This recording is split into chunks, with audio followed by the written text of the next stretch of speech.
त्रिशुली खबर टिभी 24 घण्टा ताजा खबरको लागि हाम्रो च्यानललाई सब्स्क्राइब गर्नुहोला, नजिक रहेको बेल आइकन दबाई हामीसँग जोडिनुहोला। आफ्नै पार्टीको सरकारलाई नेपाली कांग्रेसको 8 बुँदे ध्यान आकर्षण। मतदाताको भावना अनुसार प्रधानमन्त्री देउवालाई सहयोग गरे तर मेरडी चरित्र हत्या गरियो। देउवा सरकारको 6 महिना उपलब्धिमूलक छ। राष्ट्रियताको सवालमा कांग्रेस कसैसँग पनि सम्झौता गर्दैन। रामहरि खतिवडा। मतदाताको भावना अनुसार प्रधानमन्त्री शेरबहादुर देउवालाई सहयोग गरे तर मेरन बदिनाम गरियो। प्रकाशमान सिंह।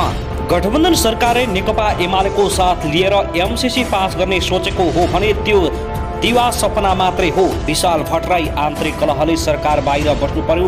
एमाले सांसद राणा। 5 महिना बित्दा पनि लोकसभा कार्यकारिणी बैठक बस्न सकेन। 2 सदस्यले छाले पार्टी नै। प्रचण्डको रेटमाथि सर्वोच्चमा सुनाइ भएन। लिपुले कालापानीमा भारतले डोजर चलाउँदा पनि सरकार किन मौन छ भन्नुको कारण यस्तो।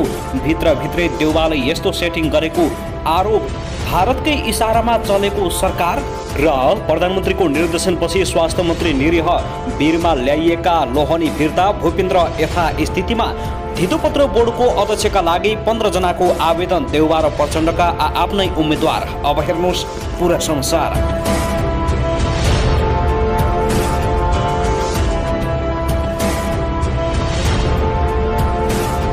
दर्शकबिन नमस्कार, तपाईहरुलाई हार्दिक स्वागत छ हाम्रो च्यानल त्रिशुली खबर टिभीमा। यदि हाम्रो च्यानललाई अहिलेसम्म सब्स्क्राइब गर्नुभएको छैन भने सब्स्क्राइब गरी नजिक रहेको बेल आइकन दबाई हामीसँग जोडिनुहोला। दर्शकबिन फेरि पनि हामी तपाईहरुमाझ निकै महत्त्वपूर्ण खबरका साथ उपस्थित भइसकेका छौं। यो भिडियोलाई अन्तिमसम्म हेरी हामीले साथ दिनुहोला। दर्शकबिन हाम्रो मेहनतको लागि एउटा सानो लाइक गर्न भने नभुल्नुहोला। कहाँदेखि हेर्दै हुनुहुन्छ, के भन्न चाहनुहुन्छ, आफ्नो मनमा लागेका प्रतिक्रिया अवश्य पनि राख्न नभुल्नुहोला। दर्शकबिन आउनुहोस् अब पहिलो खबरतर्फ लागौं। प्रमुख प्रतिपक्षी दल नेकपा एमालेका संसदीय दलका प्रमुख सचेतक विशाल भट्टराईले शेरबहादुर देउवा नेतृत्वको वर्तमान सरकारको 6 महिने कार्यकाल उपलब्धिविहीन रूपमा व्यक्तित्व भएको टिप्पणी गरेका छन्। देउवा प्रधानमन्त्री भएको 6 महिना पुगेको अवसरमा आज बिहीबार रिपोर्टर्स क्लब नेपालले आयोजना गरेको विशेष साक्षात्कारमा बोल्दै नेता भट्टराईले प्रधानमन्त्री देउवालाई मन्त्रीमण्डललाई पूर्णता दिन नै 3 महिना समय लागेको र 6 महिनाको अवधिमा उपलब्धिमूलक काम नभएको बताएका हुन्। क्लबका सभापति ऋषि धमलाको सभापतित्वमा आयोजित साक्षात्कारमा बोल्दै उनले सरकारको 6 महिना यत्तिकै व्यतीत भएको उल्लेख गरेका छन्। उनले भने सरकारको 6 महिनाको समीक्षा गर्दा यो 6 महिना त्यत्तिकै व्यतीत भयो। प्रधानमन्त्रीले 3 महिनासम्म त मन्त्रीमण्डल विस्तार गर्न सक्नु भएन। मन्त्रीमण्डल विस्तार गर्नको लागि नै 98 दिन लाग्यो। यो सरकारले गर्न लायक काम केही पनि गरेन। भट्टराईले यथास्थितिमा एमसीसी पास गर्ने पक्षमा आफ्नो पार्टी नभएको स्पष्ट पारेका छन्। उनले भने नेकपा एमालेको साथ लिएर कसैले एमसीसी पास गर्छु भन्ने सोचेको छ भने त्यो दिवा सपना मात्र हो। उनले सरकारको 6 महिनाको कामको समीक्षा गर्दा कांग्रेस नेता रामहरि खतिवडा र नेकपा एकीकृत समाजवादीका सांसद सोमप्रसाद पाण्डेले प्रतिपक्षी दललाई गाली गरेर आफ्नो अभिव्यक्ति सुरु गरेको स्मरण गराएका छन्। उनले भने उहाँहरूले नेकपा एमालेलाई सर्वाधिक धेरै गाली गर्नुभयो। नेकपा एमाले यस्तो पार्टी हो जसले गालीलाई स्वीकार गर्दै तर्कसँग खण्डन गर्न सक्छ। दर्शकबिन त्यसैगरी नेपालमा पछिल्लो साता कोरोना संक्रमितको संख्या हत्तै बढिरहेको छ। गत 24 घण्टामा मात्रै 3553 जनामा कोरोना संक्रमण पुष्टि भएको छ। 15081 जनाको परीक्षण गर्दा पीसीआर र एन्टिजेन विधिबाट परीक्षण गर्दा सो संख्यामा कोरोना संक्रमण पुष्टि भएको स्वास्थ्य तथा जनसङ्ख्या मन्त्रालयले जानकारी गराएको छ। त्यस्तै गरी पछिल्लो 24 घण्टामा 271 जना संक्रमण मुक्त भएका छन् भने 1 जनाको संक्रमणबाट मृत्यु भएको छ। मन्त्रालयका अनुसार नेपालमा हाल 14340 जना सक्रिय संक्रमित रहेका छन्। साथै सरकारले पछिल्लो एक दिनमा 3,56,400 जनालाई कोरोना विरुद्धको भ्याक्सिन लगाएको जानकारी दिएको छ। साथै त्रिवी शिक्षण अस्पताल महाराजगञ्जमा कार्यरत चिकित्सक र कर्मचारी गरी कार्यरत 60 जनालाई कोरोना भाइरस संक्रमण देखिएको छ। कोरोना संक्रमण पुष्टि भएपछि उनीहरू अहिले होम आइसोलेसनमा बसिरहेका छन्। बिरामी मार्फत कन्ट्र्याक्ट ट्रेसिङमा परेका स्वास्थ्य कर्मीलाई कोरोना फैलिएको हो। यसैबीच चिकित्सकहरूलाई कोरोना संक्रमित भएपछि अस्पतालको सेवा प्रभावित बनेको छ। टिचिङमा हाल 3500 जना भन्दा बढी कोरोना संक्रमित उपचार रहेका छन्। दर्शकबिन त्यसैगरी नेपाल कम्युनिस्ट पार्टी माओवादी केन्द्रका अध्यक्ष पुष्पकमल दाहाल प्रचण्डको मुद्दा फेरि संयुक्त इजलासमा पठाइएको छ। प्रचण्डले आफ्नो पार्टीका तर्फबाट निर्वाचित भएर अर्को दलमा सामेल भएका स्थानीय तहका जनप्रतिनिधिलाई गरिएको कारबाही सदर गरी पाउन सर्वोच्च अदालतमा दायर गरेको रेट निवेदन फेरि संयुक्त इजलासमा फर्काइएको हो। माओवादी केन्द्रका तर्फबाट निर्वाचित भए पछिल्लो समय अन्य दलमा सामेल भएको भन्दै माओवादी केन्द्रले स्थानीय तहका केही जनप्रतिनिधिहरूलाई कारबाही गरेको थियो। सोही आधारमा निर्वाचन आयोगले उनीहरूको पद रिक्त गरेको थियो। तर सर्वोच्च अदालतमा उनीहरूले दिएको रेट निवेदनमाथि सुनाई गर्दै अदालतले उनीहरूलाई कामकाज गर्नबाट नरोक्न अन्तरिम आदेश जारी गरेको थियो।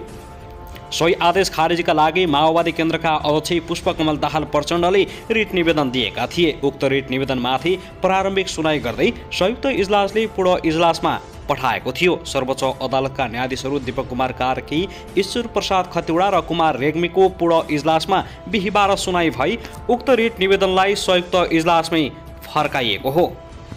त्यसैगरी यता भने लोकतान्त्रिक समाजवादी पार्टी लोसपा नेपाल गठन भएको 5 महिना बित्दा समेत पार्टीको कार्यकारी समितिको बैठक बस्न सकेको छैन। महन्त ठाकुरको नेतृत्वमा गठन भएको तत्कालीन जनता समाजवादी पार्टी नेपालबाट विभाजित भई यही 9 भदौमा लोसपा नेपाल गठन भएदेखि नै कार्यकारिणी समितिको बैठक बस्न नसकेको हो। सो पार्टीको एक मात्रै आधिकारिक निकाय कार्यकारिणी समितिको बैठक बस्न नसक्दा राजनीतिक समिति र केन्द्रीय समिति सहित भातृ र शुभेच्छुक संस्थाहरू गठन हुन सकेका छैनन्। गठन भएको 5 महिनासम्म कार्यकारिणी समिति बैठक बस्न नसकेको अवस्थामा 2 जनाले पार्टी नै छाडेका छन्।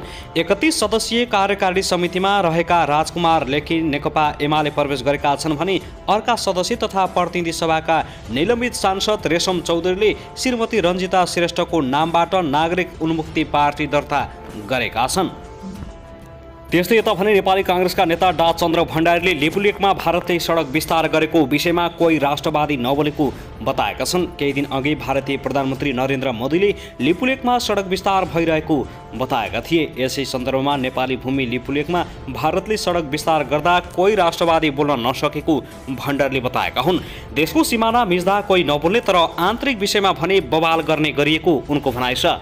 देशका सिमाना मिचिँदा कोही राष्ट्रवादी बोल्दैनन्, आन्तरिक कुरा हुने हो भने बवाल नै मचाउँछन्। देश भनेको आमा हुन्, आमा लुटिँदा नबोल्नेलाई जिउँदै मरेको भनिन्छ क्यारे। त्यसैले पीडाले आहत म आफैलाई पनि श्रद्धाञ्जली बाहेक म के भन्न सक्छु र उनले सामाजिक सञ्जालमा भनेका छन्। भारतले लिपुलेकको नेपाली भूमिमा सडक संरचना बनाइरहेको समाचार बाहिर पनि सरकार भने चुप लागेर हेरेको छ। नेता भण्डारी हालै सम्पन्न काङ्ग्रेसको 14औं महाधिवेशनमा शेखर कोइराला प्यानलबाट उपसभापतिका उम्मेद्वार थिए। सभापति देउवालाई आलोचनात्मक रूपमा हेर्ने भण्डारी महाधिवेशनमा पराजित भएका हुन्। दर्शकबिन त्यसैगरी कोरोना संक्रमण फैलिएपछि विदेशमा अल्पत्र परेका नेपाली नागरिकलाई स्वदेश ल्याउने क्रममा उद्धार उडानमा भएको भनिएको अनियमितताबारे छानबिन गर्न संस्कृति पर्यटन तथा नागरिक उडान मन्त्री प्रेमबहादुर आलेले समिति गठन गरेका छन्। मन्त्री आलेले आज बिहिबार सहसचिव सोमप्रसाद लोइटेलको संयोजकत्वमा छानबिन समिति गठन गरेका हुन्। समितिमा प्रेमनाथ ठाकुर र टेकनारायण पौडेल सदस्य रहेका छन्। समितिलाई 10 दिनमा प्रतिवेदन दिन भनिएको समितिका एक सदस्यले जानकारी दिएका छन्। कोरोनाको पहिलो र दोस्रो संक्रमण लहरमा विदेशमा फँसेका नेपालीलाई स्वदेश ल्याउनका लागि सरकारले उद्धार उडान गरेको थियो। त्यसमा नेपाल एयरलाइन्सका 65 र हिमाल एयरलाइन्सले 239 चार्टर फ्लाइट गरेको थियो। मन्त्रालयका ती अधिकारीले भने त्यसको छानबिन गर्नका लागि समिति गठन भएको हो। समितिले शुक्रबारबाट छानबिन प्रक्रिया सुरु गर्ने भएको छ। त्यसैगरी काङ्ग्रेस नेता प्रकाशमान सिंहले 14औं महाधिवेशनमा आफूले अघि सारेको एजेन्डा मतदाताको रोजाइमा नपरेको बताएका छन्।